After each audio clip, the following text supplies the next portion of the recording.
13 June সিরাজগঞ্জবাসীর জন্য একটি দুঃখজনক সময়ের ইতিহাস। 2020 সালের এই দিনে সিরাজগঞ্জের লক্ষ মানুষ বাংলাদেশের মুজিবাদর্শের কোটি নেতা কর্মীকে চোখের জলে ভাসিয়ে গণমানুষের নেতা, আমাদের প্রিয় নেতা আরাফাত মোহাম্মদ নাসিম আমাদের ছেড়ে চলে গিয়েছে। একজন মোহাম্মদ নাসিম চলে যাওয়া মানে শুধু আওয়ামী লীগের রাজনীতির অপূরণীয় ক্ষতি নয়। একজন মোহাম্মদ নাসিমের চলে যাওয়া মানে উত্তর সিরাজগঞ্জের রতনকান্দি, বাগবাটি, সোনগাছা, মেসরা, বহুলি, গাজীপুরের সিরাজগঞ্জের লক্ষ মানুষের আবেগের জায়গা হারিয়ে ফেলা। একজন মোহাম্মদ নাসিম চলে যাওয়া মানে আমাদের সাহস হারিয়ে ফেলা। একজন নাসিম চলে যাওয়া মানে আমাদের উন্নয়নের দিক হারিয়ে ফেলা। 4 বছর আমাদের প্রিয় নেতা আমাদের ছেড়ে চলে গেছেন, কিন্তু সেই বেদনা, সেই কষ্ট আমার 5 ইউনিয়নবাসী, আমার গাজীপুরের প্রতিটি নেতা কর্মী, প্রতিটি জনগণের হৃদয়ে এখনো নতুন করে ক্ষত তৈরি করে। মোহাম্মদ নাসিমকে হারিয়ে আমরা রাজনৈতিকভাবে, সামাজিকভাবে, সার্বিকভাবে কি পরিমাণ ক্ষতির সম্মুখীন হয়েছি সেটি কিন্তু গত 4 বছর আমরা প্রতিনিয়ত উপলব্ধি করছি। যে মোহাম্মদ নাসিম আছেন জন্য আমার প্রিয় সিরাজগঞ্জের জনগণ বুক ফুলিয়ে সারা বাংলাদেশে ঘুরে বেরিয়েছে। যে কোনো জায়গায় তারা পরিচয় দিয়েছে আমরা মনসুর আলী এলাকার মানুষ, মোহাম্মদ নাসিমের এলাকার মানুষ।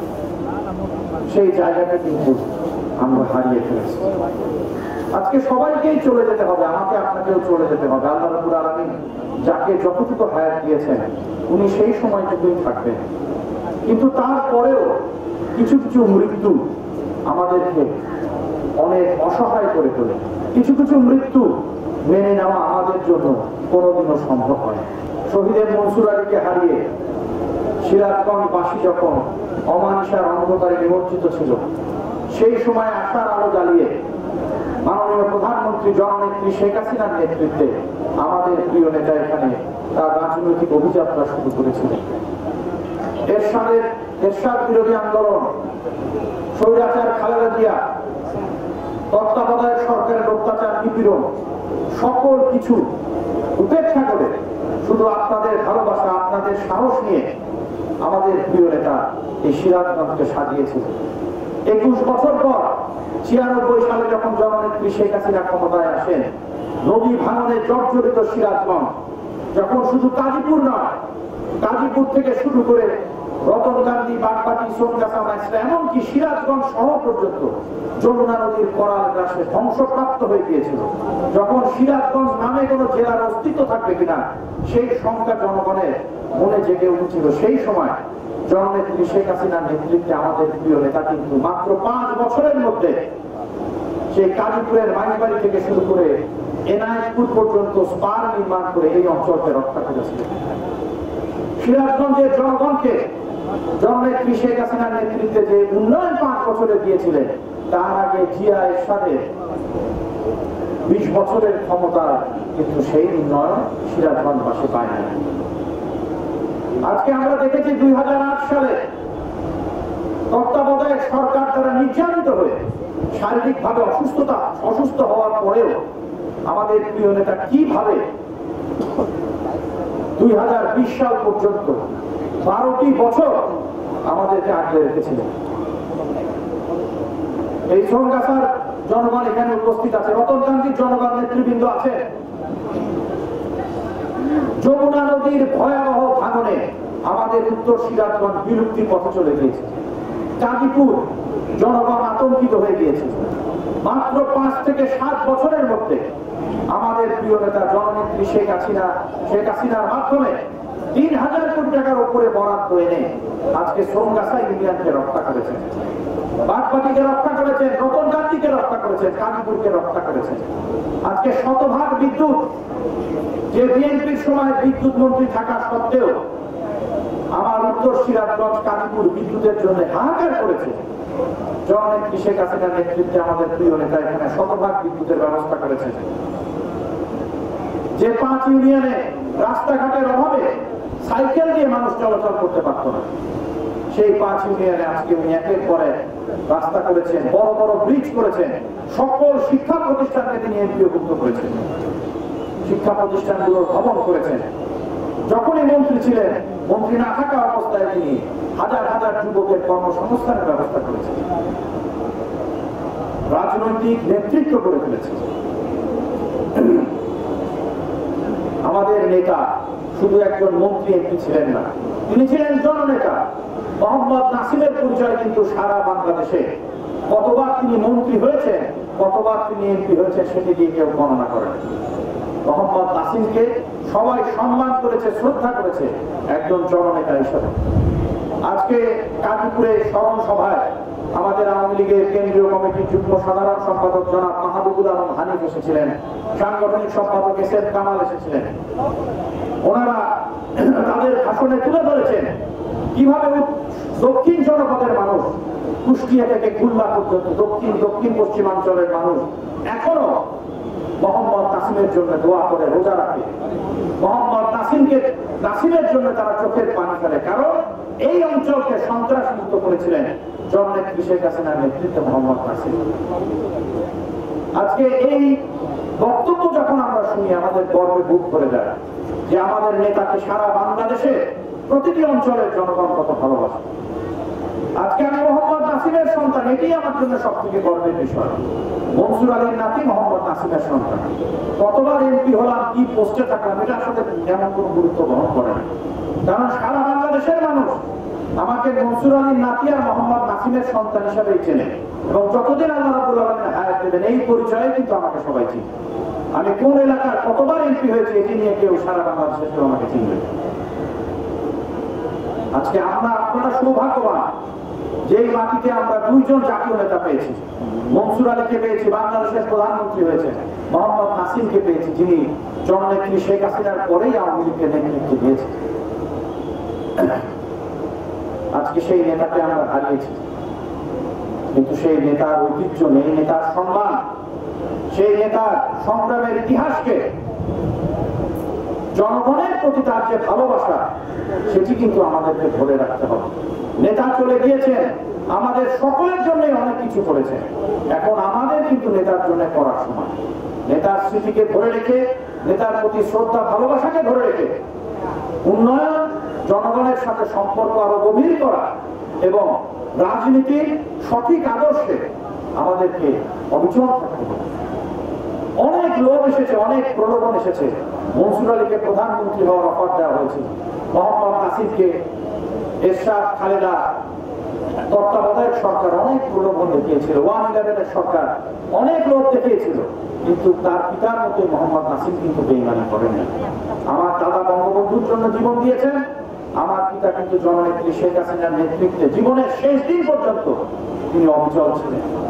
আজকে করোনার সময় যখন পিতা তার সন্তানকে ফেলে গেছে, সন্তান তার পিতা মাতাকে ফেলে গেছে, ভাই ভাইকে চেনেনি, সেই ভয়াবহ সময় আমাদের নিষেধ সত্ত্বেও কিন্তু আমাদের প্রিয় নেতা এই সিরাজগঞ্জ মনসুর আলী মেডিকেল কলেজ এবং হাসপাতালে করোনা ল্যাব স্থাপন করেছেন।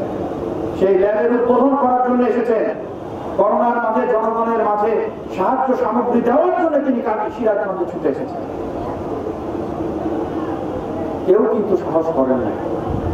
মাননীয় প্রধানমন্ত্রী ওনাকে মানা করেছিলেন, আমরা মানা করেছিলাম, উনি কিন্তু শোনেন নাই, কারণ উনি ওনার এই মাটির জনগণকে না দেখে বেশি দূর থাকতে পারেন না, এবং করোনায় আক্রান্ত হয়ে তিনি আমাদের ছেড়ে চলে গেলেন। এর থেকে বড় ভালোবাসার নিদর্শন আর একজন নেতা কিভাবে দিতে পারে? আজকে আমার পিতার ৪র্থ মৃত্যুবার্ষিকীতে আমার আপনাদের কাছে আহ্বান থাকবে, মনসুর আলী মোহাম্মদ নাসিমের এই যে রাজনীতির ঐতিহ্য, এটিকে যেন আমরা নষ্ট না করি। লোভে পড়ে দিগ্ভ্রান্ত হয়ে আমরা যেন কোনো সময় আমাদের রাজনীতিকে বিক্রি না করি, এই বিষয়টি আমাদের খেয়াল রাখতে। আজকে কিন্তু ৩০০ আসনে এবার নির্বাচনে কম বেশি আমরা কাছাকাছি বিজয়ী হয়েছি। আওয়ামী লীগ সর্বোচ্চ সংখ্যক আসনে বিজয়ী হয়েছে, কিন্তু সিরাজগঞ্জেও কিন্তু 6টি নির্বাচনী আসন আছে। কিন্তু সারা বাংলাদেশের জনগণ শুধু সিরাজগঞ্জ, গাজীপুর, উত্তর সিরাজগঞ্জ বললে কিন্তু বাংলাদেশের এই আসনকে চিনবে না। যখনই জনগণ জানে মনসুরের আসন মোহাম্মদ নাসিমের আসন, তখন কিন্তু এই আসনের মর্যাদা অনেক বৃদ্ধি পেয়েছে। সেই মর্যাদাকে আমাদের ধরে রাখতে হবে, রাজনীতিতে সঠিক পথে থাকতে হবে।